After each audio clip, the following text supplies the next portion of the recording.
Welcome everyone to our info-packed webinar today on how to profit on Amazon. My name is Paul. I am the head of marketing here at eComEngine. And you know, many of you know eComEngine has been around for a long time, since 2007. We've built a lot of great partnerships over the years. And today's presenter is one of our best partners, Yoni Mazur of GETIDA. Yoni is CGO, used to be COO, but now you're CGO. And the co-founder of GETIDA. And he began developing GETIDA after successfully operating a $20 million Amazon business, I believe in the fashion industry. Correct. If you're managing FBA and have not heard of a GETIDA, you're probably missing out. So Yoni, I'll turn it over to you. Tell us a little bit more about GETIDA and what you can do for FBA sellers. You got it. Thank you so much, Paul. Great to be here. Thank you for eComEngine. It's a company that I admire for many years. As a seller, we use the tools, and brought us to great success. So I'm forever grateful for for that. Yeah, I'll I guess just dive right into the meat and potatoes here and introduce ourselves a little bit more to give some context. So GETIDA, what are we? Is it GETIDA? Is it GETIDA? It doesn't really matter. It's just an acronym. It stands for GETIDA, which is Get Intelligent Data Analytics.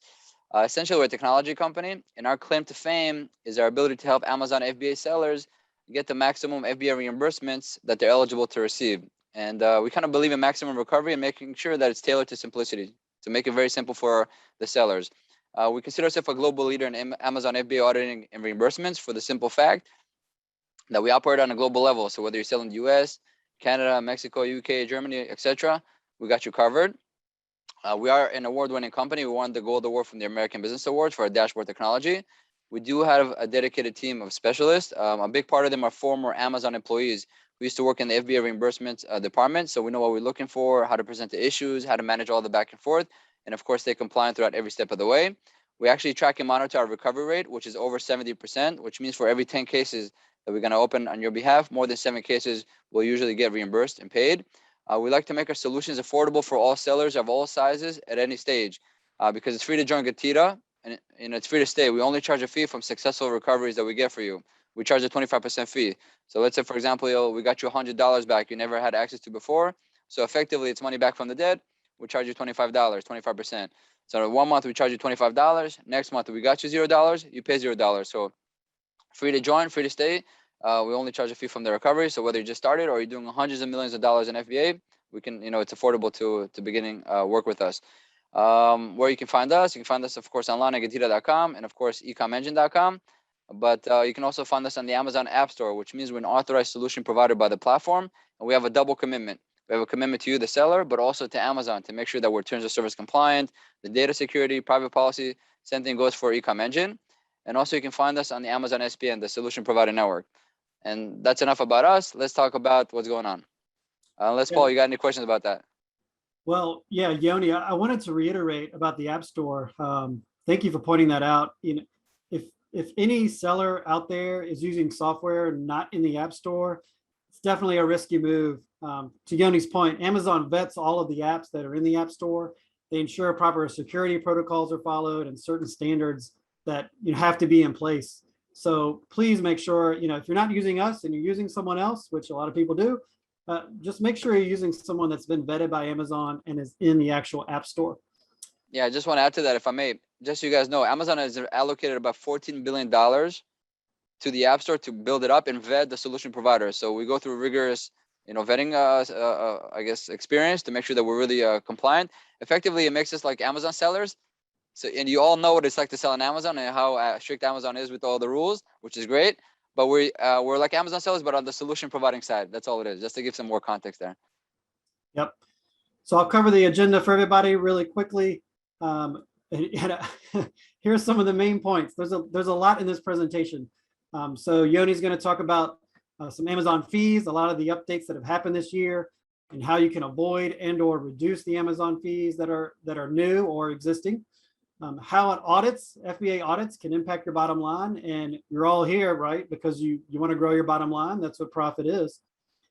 Some more strategies for accurately managing your P&L, your profit and loss.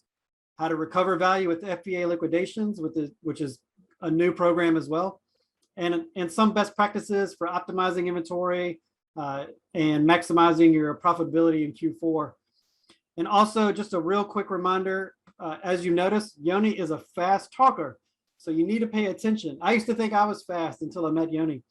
But feel free to post questions anytime. We'll answer them. We'll try to answer them live. We should also have some time at the end for Q&A. And as always, we will post this webinar to our YouTube channel. We'll email all the attendees a link so you can catch up on anything you may have misheard or didn't hear fully, or any sections you may have missed or didn't fully understand. Before we get any further, I have a quick question for everybody.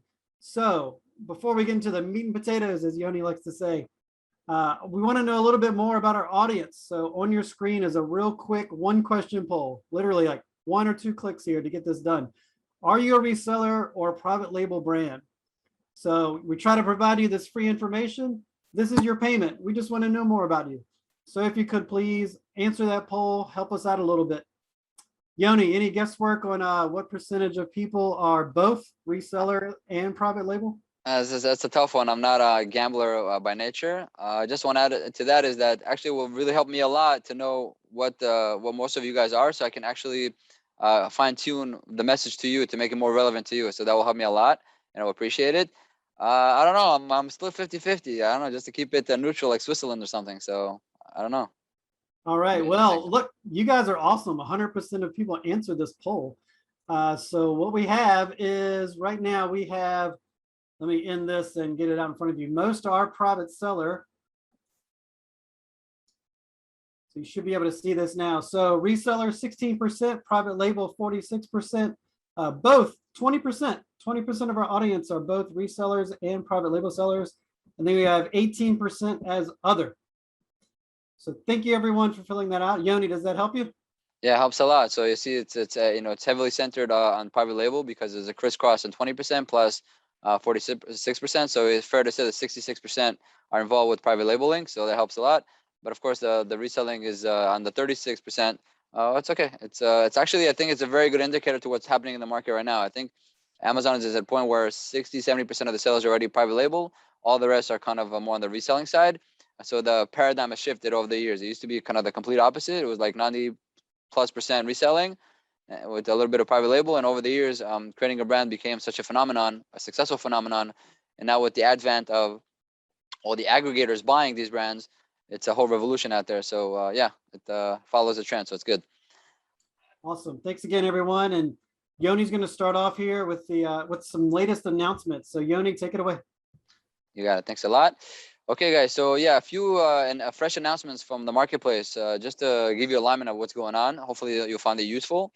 So 2 announcements here. It kicked in June 1st, which is about 60 days ago. The FBA manual processing fee. It's going to be, they changed it, and it's not really good news because they increased the fees. So what I would like to stress out here is that A, if you never heard of what this fee is, I'm going to touch what it is so you understand, and B, what is the meaning of all this. So FBA manual processing fee is usually when you create your shipment and ship it to Amazon to FBA. If you don't do a few things that Amazon needs you to do, they're going to charge you a fee per unit. Excuse me 1 second. Okay, they're going to charge you a fee per unit. I'm going to give the most main example to make it very, very understandable. The king of all fees with this is what they call the box content fees. Basically, when you are about to close a shipment on FBA, right at the very end, Amazon is expecting you, the seller, to tell them the box content, what's coming in each box or each pallet, which ASIN, which SKU, and how many units or the quantity. So if you don't give them that, they're going to charge you per every unit you ship in a fee. So before June 1st, it was 10 to 15 cents, depends on the time of the year. And now they kicked in, they increased the fee on regular season, which is January to October, to 15 cents per unit. And now November, December, they doubled it from 15 cents to 30 cents. So just so you guys know, when you do this and you provide the box content, they don't charge you the fee, and it's very easy to do so. It's in the module, or you can just do it on a spreadsheet. It's pretty simple, pretty straightforward. But think about it. If you don't, what happens is, for example, if you're shipping in 10,000 units to Amazon in a regular year, they're going to charge you 15 cents per unit. That's $1,500 that you paid for no reason, just for them to receive it. This is before you start selling. This is before you even paid, advertising, sponsorship, or anything like that. That's a lot of money. It's like taxes. Now, if you send in November, December, and you don't provide the box content, and you ship out 10,000 units, 30 cents per unit is $3,000. That's a lot of money. So if some of you are not aware of these fees, you are now, and you put a stop and an end to this right now. So hopefully that will improve and increase your profitability. If you are aware of this and you're not sure if you're doing it or not, make sure you are. And if you are doing it, and congratulations, it means you're kind of more of a pro seller, which is really, really good. So that's kind of the first announcement. So I hope that's helpful. The second announcement here is FBA Small Light, fee changes. So these are actually good news. They expanded the program, and now sellers can ship in and include into the program larger and heavier products. But once again, if you're not sure what this program is, I'm going to give you a quick introduction. FBA Small and Light program is a program that Amazon has for ASINs products that sell for under $7. Right? It could be a toothbrush, batteries. There's a whole world of products that sell for under $7. And if any of your products are in that price range, there's a program where you can register your SKU, not the ASIN. The ASIN stays the same, just the SKU that you have, because you can have multiple SKUs per ASIN, right? We all know that. So that SKU, you can register it, and if it is accepted to the program, it's under $7 and has these weighted dimensions, which I'm going to touch in a moment. Essentially, Amazon will charge you less fees when they fulfill the shipment, because usually Amazon charges a fulfillment fee, like a pick and pack fee. So let's say they pick it from the bin, they package in a box, they ship it out. They charge you a fee for that, a fulfillment fee. On the FBA Small and Light program, they're going to charge you less fees. Typically, it's like $1 unit less, which could be substantial. So if you're selling 100,000 units of these products and they're charging $1 less, that's 100 grand right into your pocket, because A, you're aware of this program. B, you applied and you make sure that you're in compliance. So let's touch the actual message. So they're saying we will increase the weight dimension, the weight limit for FBA Small and Light from 10 ounces to 12 ounces. So if you had a product that was 11 or 12 ounces, you cannot be eligible for. You are eligible now. So if you fall into that category, take advantage and sign it up and enjoy the benefits. The second thing is they increased the size limit of the longest size from 16 inches to 18 inches. Once again, so if you're only 16, 17, 18 inches, now you can actually fit it in. The median size is from 9, they're expanding it from 9 to 14 inches, and the shorter size from 48 inches. So long story short, you can they're accepting heavier and larger sized products into the program. So that's kind of in a nutshell the meaning of the announcement, and hopefully that's useful. Okay, another announcement. They have a whole, the mid-year Amazon came up with all these updates, so makes it exciting to see what's going on. They are reducing the return processing fees, okay, on a certain categories. So let's kind of read it here. We will reduce the return processing fee for customer return products in apparel and shoes categories. Okay, this is reduction of the customer return fees, right? The processing fee. And my guess is the apparel and shoe category, they're reducing it because A, it experiences a lot of returns. When you want to buy, let's say, shoes, you're going to buy maybe 2-3 sizes.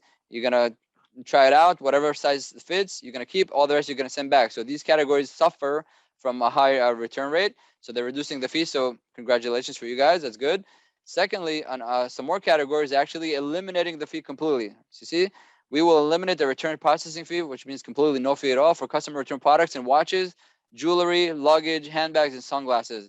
My guess is because of the pandemic, people were shying away from buying in these categories because they were stuck at home. Now Amazon, seeing that the vaccine is hopefully helping everybody and more people more geared out to get out, they want to give a push to these categories which will suffer from lower sales. So it's a signal from Amazon telling you, the seller, be bullish on this. Send us your inventory. We want you in. We want you to sell this. Okay, this is more relevant for any of you who are selling or thinking about selling in Amazon UK and Amazon EU. I'll make this kind of a long story short. Of course, we're going to share this video so you can dive into the language later on in more depth if needed. March 1st, they're going to reduce the customer return processing fee by 50% for clothing, shoes, and bags, and will completely remove this fee for jewelry and watches. Kind of the same thing that's happening in the US with a little bit of a tweak in elements. Referral-free promotion on clothing, shoes, and bags.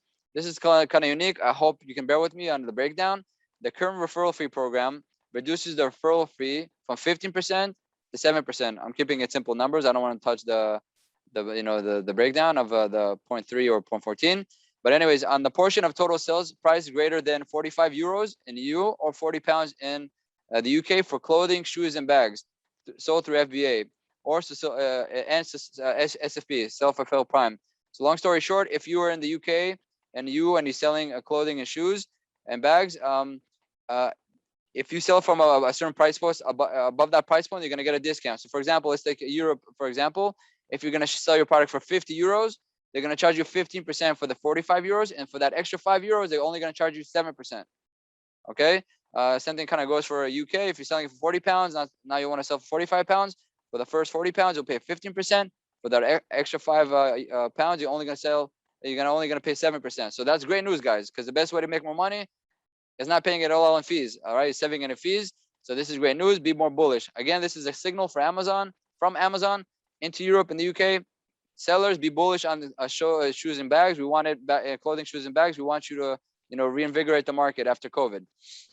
Okay, last thing here for UK and EU, FBA new selection program. So long story short, that a program where they're telling you any new ASIN that you ship to FBA, brand new, you never shipped it to FBA in certain categories. I believe the categories are, again, clothing, shoes, and bags. Basically, they're going to have free everything, free storage, free removal, free customer return processing fees. So they had that program. They wanted to, they were supposed to expire. And instead, they said, we're actually expanding it for another year. So they're going to roll it deep into 2022. Yeah, so if you have any brand new ASINs in these categories, you want to send it to FBA. This is a signal. Send it in. Brand new. They never had it. Send it in. You're going to save a lot of fees. So do it. If you're thinking about it, you're on the fence, make a move. Okay, back to you, Paul.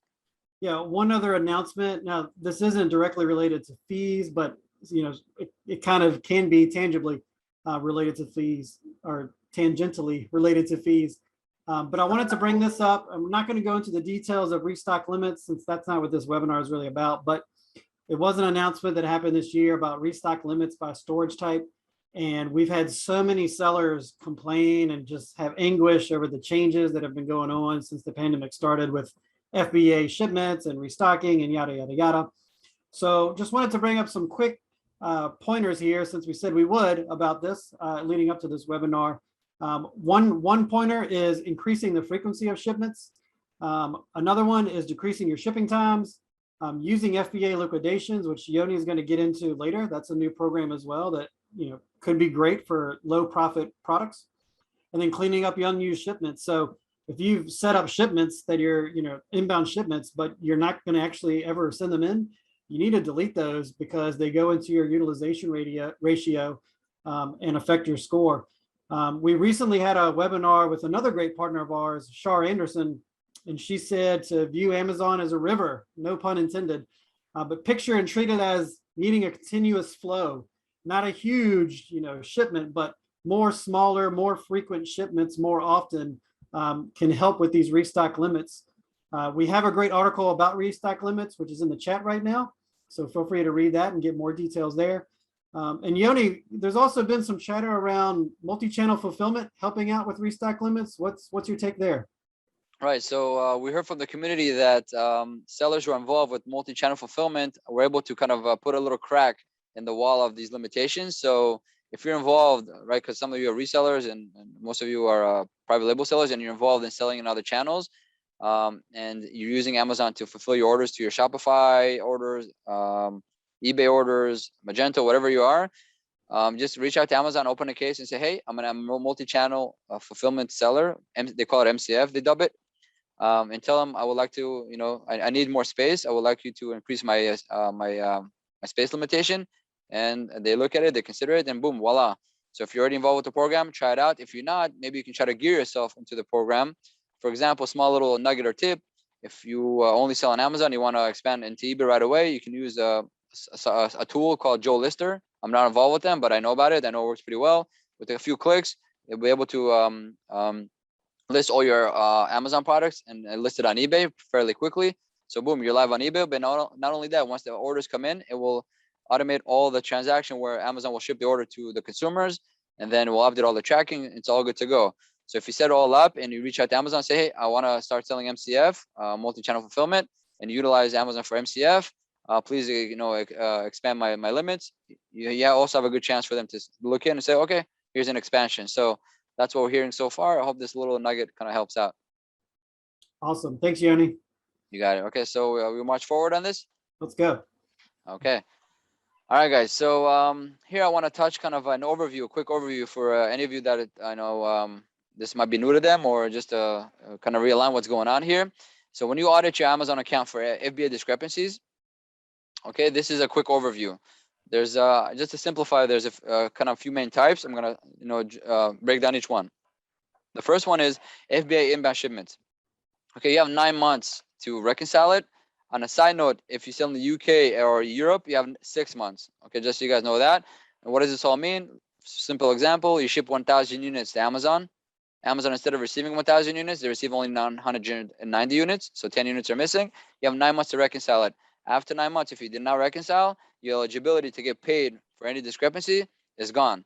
So these are the rules of the game. You need to know them and you need to be on top of it. Okay, that's kind of the first type. The second type is lost, damaged units. Okay, because keep in mind, you ship your products to Amazon, there was a discrepancy, that's entry level.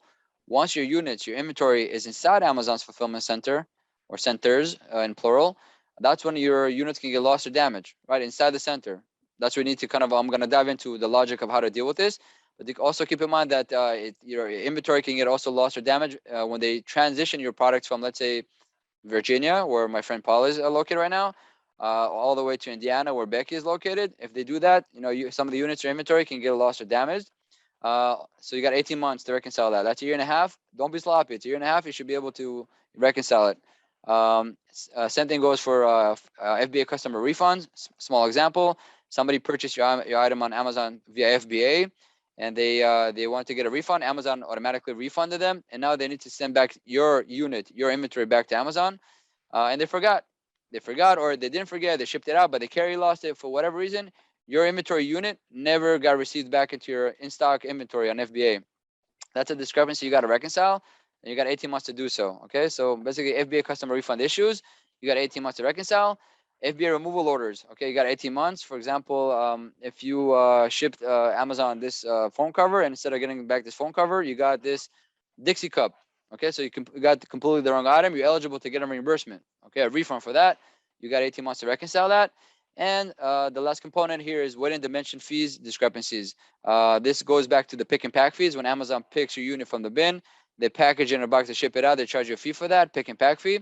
You got 90 days, 3 months to reconcile it in case they overcharge you for any reason. They can overcharge you if they have wrong information on your ASIN. They think it's larger and heavier than it actually is. So this is kind of the quick overview. And now let's dive into a few of these components with your permission.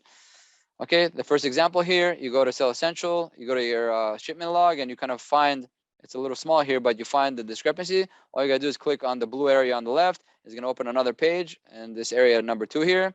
Here you see it more vividly. Shipped 1,000, located 990, discrepancy is -10.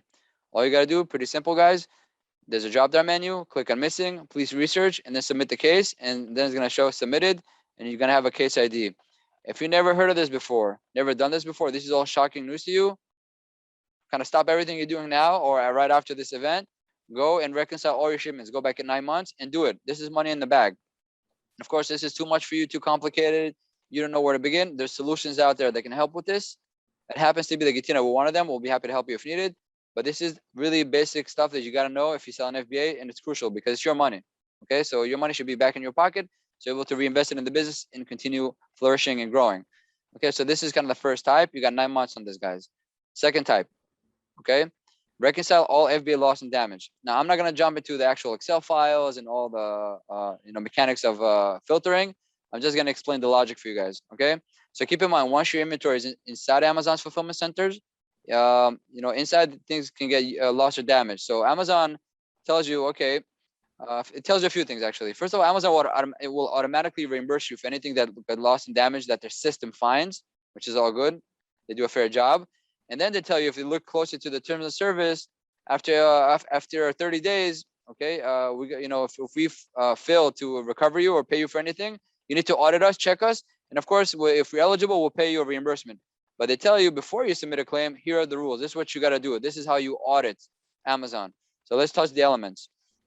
High level, you're going to download 3 reports, okay?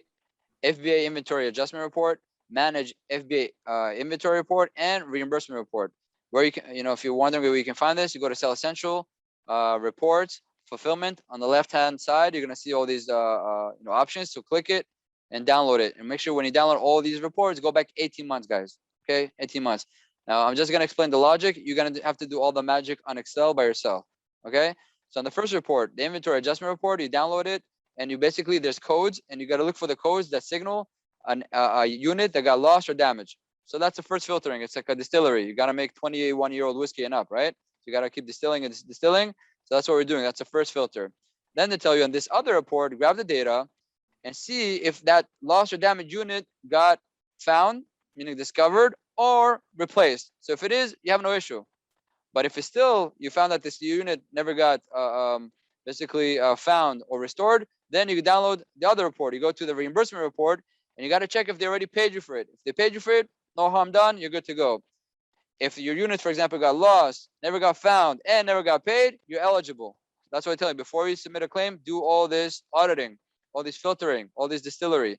And then your data will be very focused on something that you potentially might be still eligible to get paid. Then you open a case, you present it to them, they look into their data, and if you're eligible, boom, they pay your reimbursement. So this is how the elements of FBA loss and damage auditing works. Once again, too much to comprehend. This is like out of this world. There's solutions out there. Just reach out. Okay, Paul, any questions so far on everything? Not right now. At the end, we might go back to the fees for a question that was posted. You got it. Yeah, Joe Lister. I see Angela. Okay, Angela got the answer right. Okay, thank you guys for that. Okay, I just want to quickly touch a case study of a $5 million seller, just so introduce kind of more in depth the types of fees that are really impactful on Amazon FBA sellers. Okay, how do we know it's a $5 million seller account? You know, they made revenue or sales of $220,000 for a duration of 2 weeks. If you do times 2, it's 440,000 per month. That's about 5 million. And we have this beautiful blue line, which means money coming in, but then we have this red lines that mean money coming out that you're paying, in fees. So to the untrained eye, if you see here, it says Amazon fees, it's kind of vague. You don't know what's in there. And then if you look a little above, it says FBA fees. So a typical seller would say, on FBA fees, I'm doing okay. So no issue, nothing I can do about it. But I'm here to tell you that's not really accurate. Let's do some analysis here. Just so you guys know, in the Amazon fees, there's more fees hiding, FBA fees hiding. So I'll give you the breakdown. See, the Amazon fees here for the seller was $77,000, but from the $77,000, $43,000, which are 20% from their revenue, are FBA fees type A, which is effectively it's pick and pack fees. When Amazon picks your unit from the bin, they package in a box, they ship it out, they charge you a pick and pack fee. That's a heavyweight champion of all fees with FBA fees. Okay, so I just want to show you the impact and the weight of that fee. Okay, here a quick summary. You got the pick and pack fees, almost 20%. We got all the rest of the FBA fees. And then don't forget, you got Amazon selling fees, which is about 15% for this seller, which means that 35% of all the seller's revenue are Amazon fees, which are burning through the margin. So I encourage every seller here to kind of do their own math and see where they are with paying fees. Okay, because the mission here is once you discover how much you're paying in fees, that lower it. So if you can reduce the 35% to 34, 32, 31, it's gold. It's a lot of money back, into your bottom lines and straight to your pocket. So do it. Be smart, be granular. But I don't want to depress anybody. Consider that all these fees are just regarding like selling on Amazon. This doesn't include PPC spend or the fees you're paying on advertising, which is a whole science of its own. You got endless content about costs and reducing costs.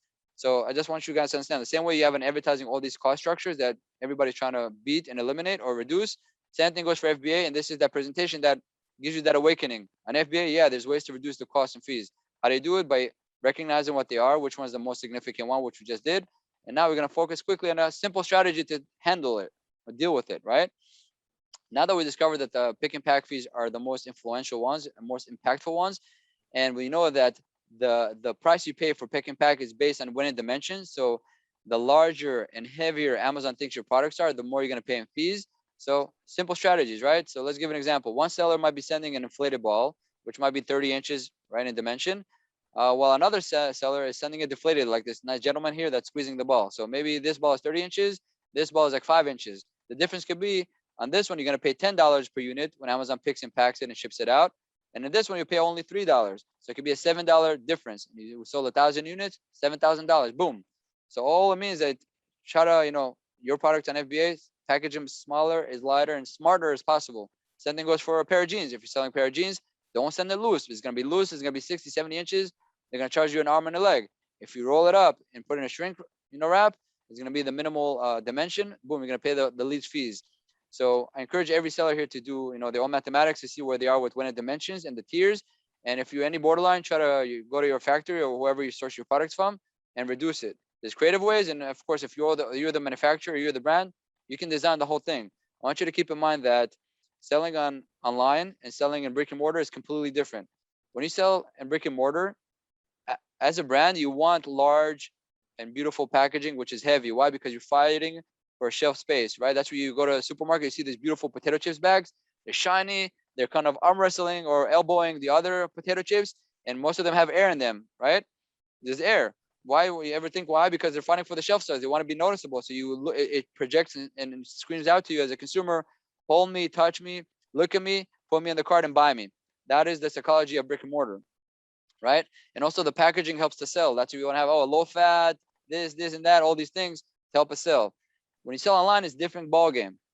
Okay, your listing, your Amazon listing is your digital space shelf, and over there you need to scream and shout to the consumer, add me to cart and buy me. Okay, because you got the enhanced brand content, A+ content, your videos, your copyright, everything, even your PPC campaign. That's your shelf. So make it right? Because no matter what you do, they're always gonna get your products in Amazon's boxes with smiley, right? So once you open it, you already made the sale. The only thing they want in that moment is the utility. If they bought a spatula, they want to start cooking. If they bought a toy, they want to start playing. So keep that in mind. Make it small, light, and elegant. You're good to go. Okay, so hopefully it'll be very, very impactful and helpful for most of you, if not all of you. And once you reduce the elements and the weight and dimensions of your products to the bare minimum as much as possible, then you don't forget you also have to track your the fees that you're paying, because over time Amazon might change the fee structure and start charging you more. And usually it happens because of a discrepancy and error. I'm gonna give 2 quick examples. The one error can be maybe Amazon scanned your inventory, your product in a big machine called cubic scan machine. And let's say your product is a handbag, and that handbag has a strap hanging loose, which is adding maybe 20, 30 inches to the dimensions. So the machine will recalculate the dimensions of your ASIN, and from that point on, they're gonna start overcharging you.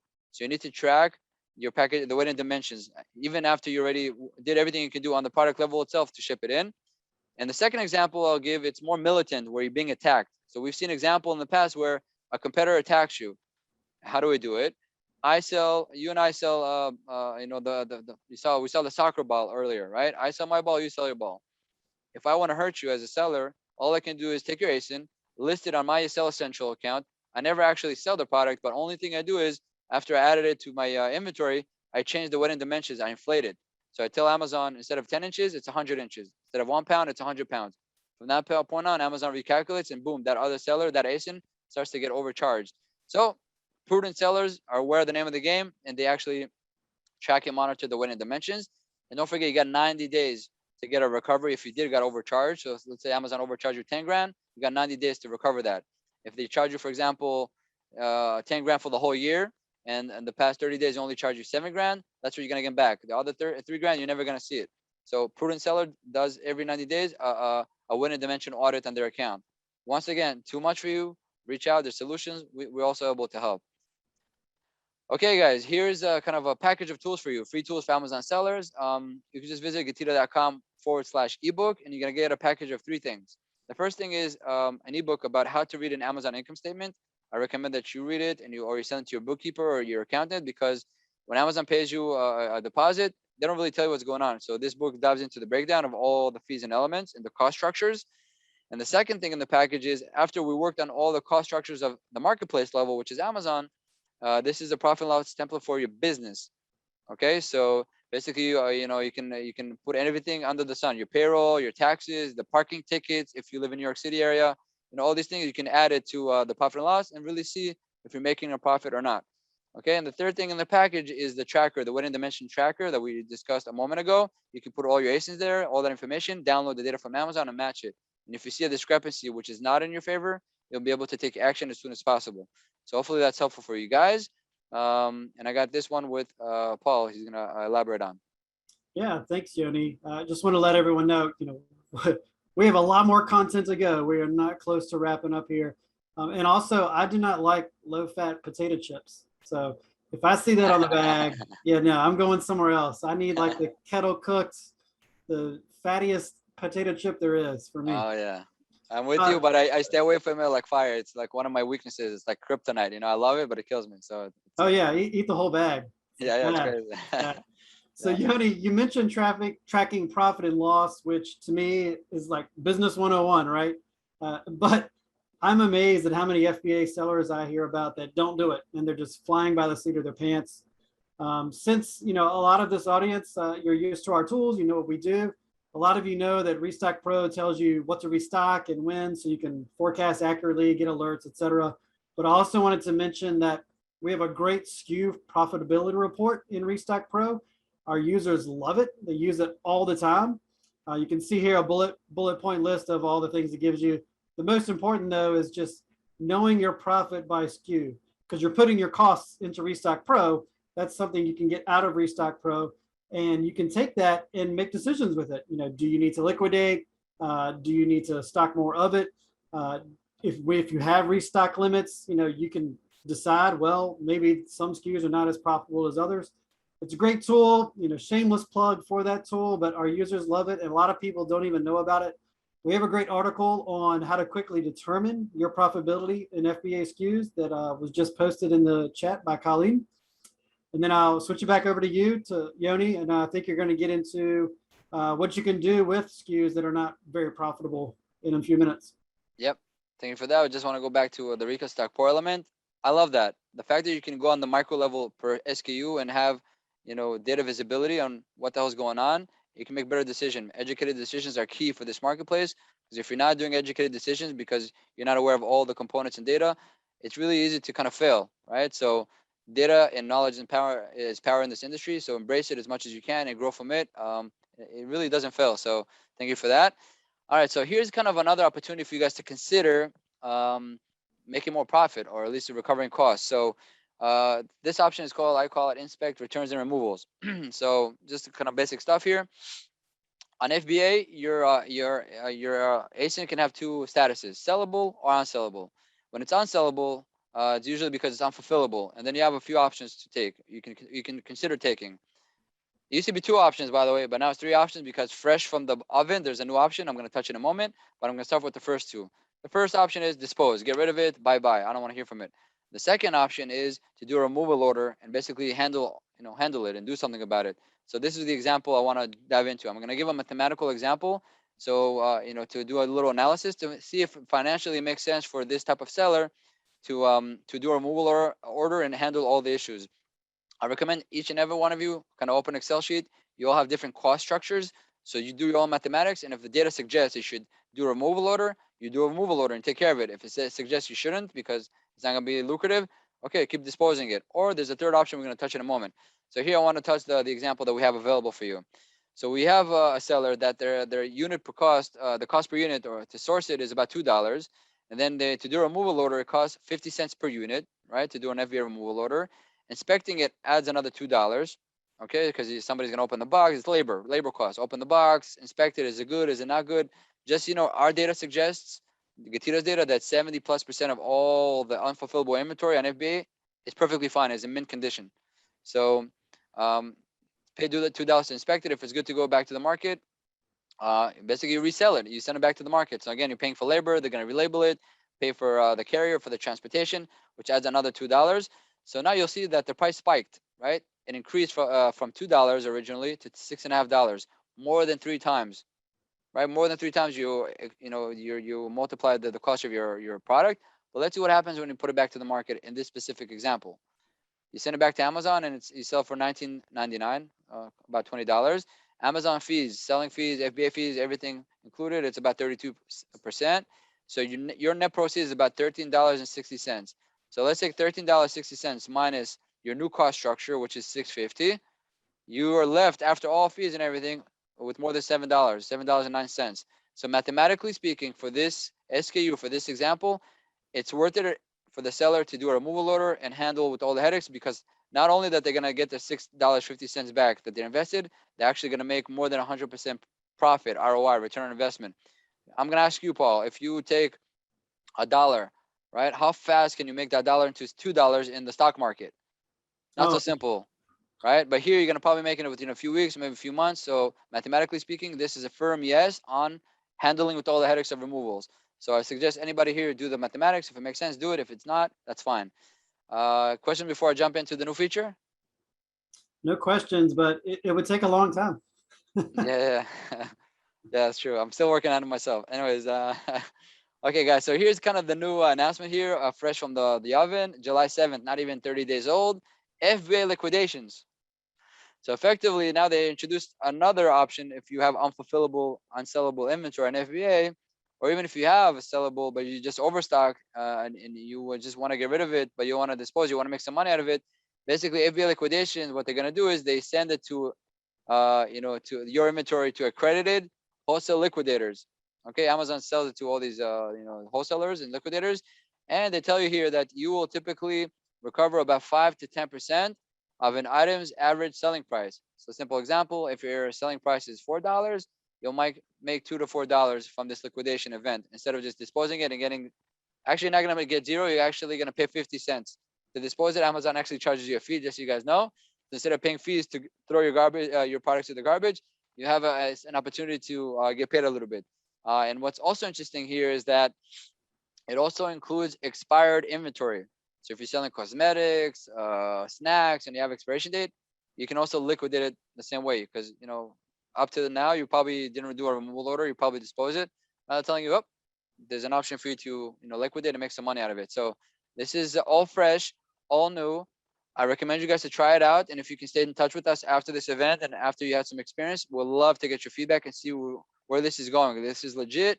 This is working out, so we can spread the message to the rest of the community. But if it's fluffy, it's not really working out, we'll be happy to learn that as well, because we act kind of as a community here. So I'll appreciate any assistance in that regard.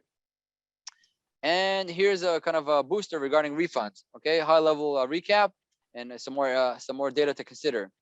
The first one is that we found that the FBA discrepancy rate on an annual basis can range between 1 to 3%. So what does that mean? It means, for example, if you're an Amazon FBA seller doing $1 million on FBA every year, 1 to 3% could be $10,000 to $30,000 worth of discrepancies where you owe money. You got to audit it and make sure you get your reimbursements together, right?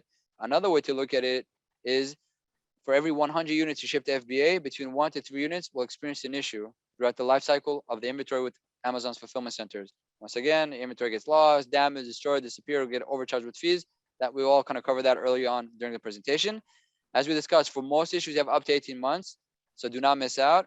And of course, when you open cases with Amazon, don't just expect for everything to be resolved. Make sure to stay attentive to the reply, and especially if they're asking you for documentation. They might be asking you for bill of lading, an invoice, proof of delivery, packing slip, whatever it is, give it to them so they can authorize and pay you the claim, okay? Don't just think, oh, open a case, they're gonna take care of it, I'm done. There's actually handling involved with this. And if you're kind of wondering why you might need help with Amazon FBA auditing, take a quick look. This is kind of the stuff we look for, additional to everything we already discussed. If anything here looks kind of alien and unfamiliar, it probably suggests it means that there's money that you're leaving behind. So once again, I want to make this very clear to everybody here.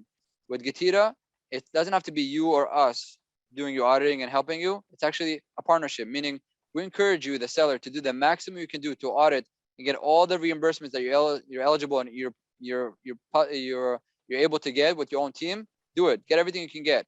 Then what we can do is we can come after, and anything that got left behind and you never had access to, we'll bring it back to you.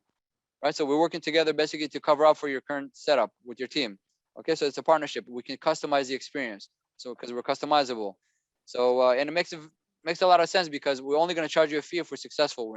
There's no subscription, there's no commitment. You can cancel at any time. Only if we're able to basically get your money back you never expected to have. And so it's money back from the dead. Then only then we get rewarded. So it makes it very, very effective. And I do recommend. I'm biased, but I want to show here a case study of the positive impact of FBA auditing, successful FBA auditing. I want to show you the impact. So a case study here shows an $18 million seller sold about 300,000 units for the year, of which 9,000 units got affected, got lost, damaged, all the party stuff, right? Which puts it at 2.8% discrepancy rate, which is a higher end of the spectrum. GETIDA will recovered back to the seller, this user, $151,000 back. So what happened here? Before GETIDA, the profit was 1.3 million. With GETIDA, we added 151,000, which boosted and raised the bottom line by about 11%. So financially speaking, this is what GETIDA is all about. Okay, this is the mathematics to highlight the impact of successful and powerful auditing, because we went back 18 months, everything that was left behind, boom, we got it back. I want you to keep in mind that we got back 1.5% for the seller. That 1.31% got automatically reimbursed by Amazon, or the seller himself took care of it. So everything else that was missing, boom, we brought it back to their plate. Okay, now that's the first component of effectiveness. There's two more components I want to touch for your consideration. There's two hats you can wear and where you can make more impact. The first hat is if you're trying to sell your Amazon business. If you're trying to sell your Amazon business, every dollar you add to your profit, you're gonna get rewarded with a multiple, right? Because whoever's buying your business, they're buying your profit. So for example, typically it's 3 to 5x multiple. So for every dollar you generate, it's gonna be worth $3, $4, $5. So for this particular example, $151,000, if you're gonna get 3x when you sell your business, it's gonna be worth $450,000 back in your pocket. Whoever's buying it will pay you that. Powerful, right? Same thing goes if you bought an Amazon business. If you bought an Amazon business, right, and whoever sold you the business was not prudent or professional enough to go back 18 months and get back everything they owned, you have the opportunity to do it. And if you do it and you get back $151,000 back, you improved your investment like that, right? Your ROI has improved dramatically out of nowhere. Okay, so it's very, very powerful if you're data driven, you're analytical, you see what's out there available for you, and you take action upon it. Okay, and then Paul can expand a little bit, but on a bundle we kind of created for you guys, to make it even more valuable if you want to try it out. Go ahead. Yeah, I do want to apologize. About 6 minutes ago, we got a question from Karina, and she asked Yoni if you were referring to the refurbishment option in our settings. I'm not sure exactly which slide you were on, if it was the liquidation slide or refund booster, or maybe the one before that. Yeah, refurbishing, I didn't even touch refurbishing. That's kind of a different world and domain. I haven't touched that. So I don't really have an answer for that. I hope that's okay. On the liquidation side, we touched on the slide level. So I hope that's data, that elaborate on the point there.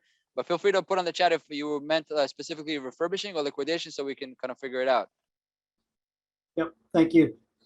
Yeah, so I did want to touch on the special offer. We're going to pop a link into the chat right now for this specific offer. So if you want to try Restock Pro free for 60 days, there's a link there. You can go to the partners and GETIDA link that's in the, fumbling on my words, in the chat right now. We will give you a 60-day free trial. You can check out that SKU profitability report if you're not a current user. And then if you want to try GETIDA, we have an awesome offer. Yoni's going to get into that as well. But basically, Restock Pro is free for you. Go ahead, Yoni. Yeah, so pretty straightforward. If you sign up to Restock Pro, we're gonna basically, and you can use this promo code.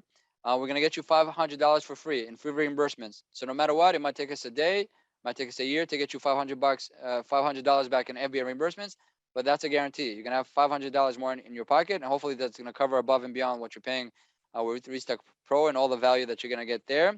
And by the way, after $500, if you want to stay with GETIDA, you're welcome to stay. If you want to leave, that's fine as well. We're really just here to help, and we find it to be very, very rewarding for us to be able to help the sellers community and help sellers get money they never expected to have. It goes back to their organization. You can reinvest it by using great tools like Restock Pro, anything with eComEngine, or spending more PPC or branding, whatever it is you need to fuel your growth. We really highly encourage that. So you can just go to visit GETIDA.com and use Restock Pro, or make it even sweeter, GETIDA.com/Restock Pro. You'll be able to claim and activate your offer. So hopefully that will be useful for everybody here attending. And yeah, pretty much that comes to the end of it. I just want to do a quick recap because we covered a lot, right? So we talked about profit. The headline was profit.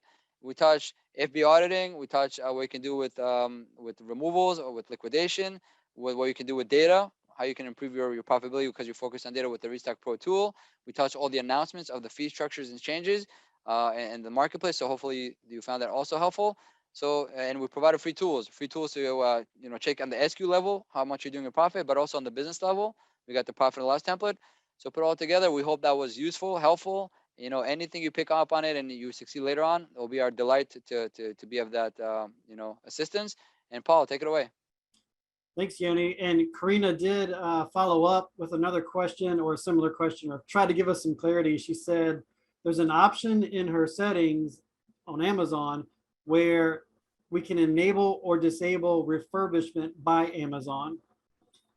So I think you may have mentioned refurbishment here or there or something. Yeah, so I think this is a different kind of topic. I don't think it touches specifically. Just as far as I know, with refurbishment, it only applies to certain categories, very limited, that Amazon has the capacity and ability to refurbish your product, kind of tweak it out and resell it, or put it back on the market. I might be mistaken here, but I think it's more like electronics and stuff like that, where you can refurbish it and then you can sell the product as with a refurbished badge. It could be a phone, or it could be any device that you say refurbished, because if you're gonna say refurbished on supplements, you're not gonna much traction there. It's so I believe it's just to give context on that. So any of these categories, yeah, if you have the option to have Amazon refurbish it for you, look into that. I think that's something worth considering, because Amazon might hopefully do a good job at it. So that's a great topic. I actually have to dive in more into that and add it to the components of how you can basically get more out of FBA. So I really appreciate that. That's a really good point. And then Yoni, I mentioned we had a question very early on about fees on your first fee slide. This came from Kate Rooney. She was asking, is that fee if you ship in a box without a shipment plan? So we were going pretty quickly through that. I'm not sure exactly which fee she was asking about, but is there a fee for shipping a box without a shipment plan? I'll keep it simple. As far as I understand here, to ship to FBA, you also have to have a shipment plan. There's no way shipping to Amazon if you don't create a plan that they know what they're expecting to get in. But maybe for that question, if you're shipping one box, you don't need to provide box content, because they know it's one box. Everything you're shipping is in one box. The moment you have basically more than one box, 2 box and up, that's when they want to know in each box what's happening, what's coming in, so they can quickly receive it. So try to avoid paying these fees. So given the box content, because once again, if you don't, they're going to charge you all these fees, and it will take Amazon longer to receive your products. You're losing twice. You're paying all this beautiful money, and your products hit the market even slower. So take it to your consideration. Gotcha. So we talk about reselling. Did he mean for I'm gonna shamelessly just read the next question here. Okay, do you mean for our removal orders that we should send it back to us rather than dispose it? Yes, that's what I meant. Meaning, do the mathematics. If mathematically it's worth it for you to ship it back to your warehouse or a 3PL warehouse that can help you basically inspect the units and send it back in, do it. Since that is what I thought Yoni was talking about when he says we should resell our return inventory. Sorry for the repetitiveness. Okay, all good. I think Karina is taken care of. Tony Tomasini, thank you for this update. He says, I believe Amazon keeps the profits. Wow, I didn't know that. When they refurbish and sell your products. So I gotta actually, I'm not too familiar with that program. I gotta dive deeper. So I guess 2 options here: either resell it and they split the revenue with you, or you, instead of just disposing it, they refurbish it and take it away from you, and they make all the money. So that might be the element. I'm not 100% sure. It'll be worth it to kind of dive in and check it out. How much does Amazon charge for a removal order to us? So it used to be 50 cents up to not too long ago per unit, or 60 cents per oversized product. But I believe a few months ago or the past year, they restructured the whole thing. So it works on different tiers. It depends on the weight and dimensions of your product. So needless to say, the larger and heavier product is, the more you're paying in fees. I think now the fees are, they start from around 20 and change cents per unit, which is actually kind of reduced from the standard 50 cents they had, and then it goes up and up. So, check your ASIN and weight and dimension and which tier you're in. Or if you ever did a removal order, you can just download the report and see how much you're paying for in removal orders. By the way, the same thing you pay for a removal order, the same amount you're going to pay for a disposal. So whether you dispose it or remove it, you're still paying fees. Don't kid yourself. So that's why it begs the question: should I take action to do? I'm paying these fees. Maybe I should do more about it and invest some more money and hopefully get that money back, plus make some profit, as we discussed, regarding the stock market. That's true. Yoni, thank you. I don't see any other questions posted. To all our attendees, thank you for joining. And I would fail if I did not say a big thanks to Colleen. She's working in the background. Often you see Colleen on our webinars. Without her present, this would not happen. So thanks again, Yoni and GETIDA, for joining us. And I hope everyone got some great information. And just reiterate, we will send out an email with a link to the webinar. So you can watch it again and get more information. And if anyone needs to contact Yoni, he just had his information up there. He's happy to answer questions. Yoni, any last words? Yeah, thank you so much, everybody, for your time. We wish you much continued success, with your, selling on Amazon and online endeavors. Yeah, we're here to help. We appreciate the opportunity. Physicality is coming back, so we're gonna be involved with many kind of shows all around the country. So feel free, tune in to see what we're kind of sponsoring and what kind of shows and seller events. We'll be happy to see everybody there, and of course to see Paul there again and Colleen. We saw them recently in Las Vegas in the Prosper Show. It was great. Yeah, so you guys are all work hard. But if you all work harder together and you share each other's experiences, it makes it a fascinating and more compelling journey. So it will be our privilege to be, aligned with you as well. Yes. Thank you again, Yoni, and thank you, everyone. That concludes this webinar. Have a good rest of your day.